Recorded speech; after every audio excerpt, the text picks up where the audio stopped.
So I'm here with Matt Lipscomb, CEO and co-founder of DMC Bio. Welcome, Matt. Hi, Kathryn. Hey, we're going to talk about what's happening at DMC. You've had a lot of interesting news in the last year, but first, why don't you tell us a bit about DMC? Sure, happy to. So at DMC, we use our patented technology to make bio-based products using fermentation as the principal route of manufacturing. So we're targeting markets and applications that are presently too expensive for traditional approaches, and we think we have an opportunity to be much more cost competitive than some of the incumbents in the space. Now that does sound interesting. So what type of chemicals or products are you making or going to be making? Sure. So our lead product family is what's known as specialty amino acids. So these are interesting molecules in that they can't be made from petrochemical or other types of synthetic routes because of the structure and of the compounds themselves. So these have markets in human nutrition, animal nutrition, and then they're also used as specialty intermediates, which are then formulated into compounds that go into, say, home care products. So think of sort of your cleaners or detergents or things like that that are used sort of every day in households across the world. So they're not made from petrochemicals. That means they're always made from fermentation. What's different about the way that you make them at DMC, especially if they're products that have been around maybe for a while? Yeah, so that's intentionally been part of our strategy for the first of our products. We are targeting markets that exist already. So we acknowledge that, it's a lot of hard work and it takes a lot of time and money to not only do the technology development, but to do market development. So for our first product families, we're going after things that exist today.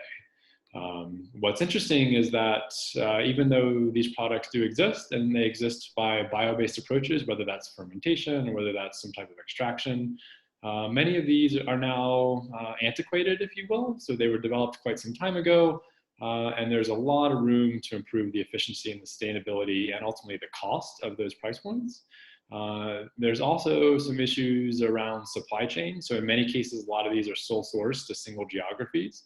And we're finding an opportunity to go to a more regional based manufacturing supply. So it's as adding robustness to supply chain. So that's something that customers are very much interested in these days. Okay, so I'm hearing cost, efficiency, sustainability, and also then the robustness of the supply chain. Is that right? That is correct, yes. Okay, and are you making those products today, or is it something for the future? Both. So we're bringing our first products to full commercial scale in the next couple months here. So we'll have the full scale consistency batches on that complete. And then in parallel, we're working on offtake agreements for that. So this is within the specialty amino acids family. But we also have a robust pipeline of products that are in various stages of development. So some of them are early stage for sure, but we have another 4 or 5 at least that are in the queue at our partners at the third party to demonstrate at the next largest scale. And then there's at least a dozen or so more that are sort of coming along right behind. So we'll be very busy for the next the next couple of years. So that first product that you're currently scaling up to commercial scale, can you say which product that is? Sure. So that's the product L-alanine. So this is a specialty amino acid with markets primarily in human nutrition and then as a specialty intermediate that ultimately gets formulated into a home care product. Okay, so you've given us a good overview of what to expect from the near future and the pipeline. Let's look back at some of the recent achievements that you've had.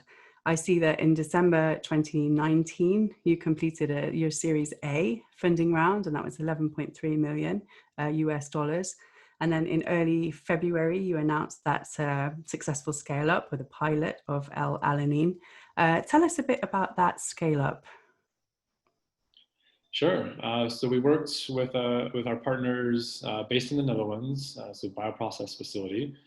And this was taking our first product in our hands with the third party to what we refer to as pilot scale. So this is representative of what would happen at the full commercial. So in our minds, that's about 3 cubic meter scale fermentation. So that's a 3,000 liter scale fermentation. So we had some really good results there. Interestingly, we also hit a very real world situation. So specifically, we had one of the feed valves. We had a mechanical failure of one of the pieces of equipment.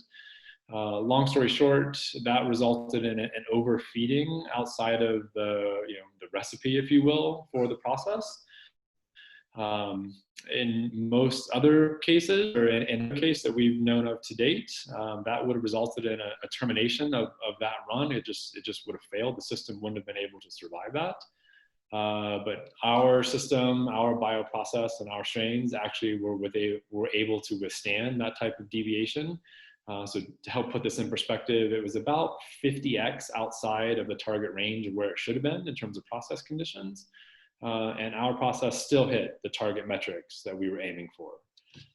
So the folks at BPF noted that they'd never seen anything like this, and this was really game-changing in the field to have a microbe and a process with this type of robustness that can withstand real-world conditions. So it's really been put to the test then, basically. It was unplanned, but it has definitely been put to the test. So yes. So does that make you feel more confident about the move to commercial scale?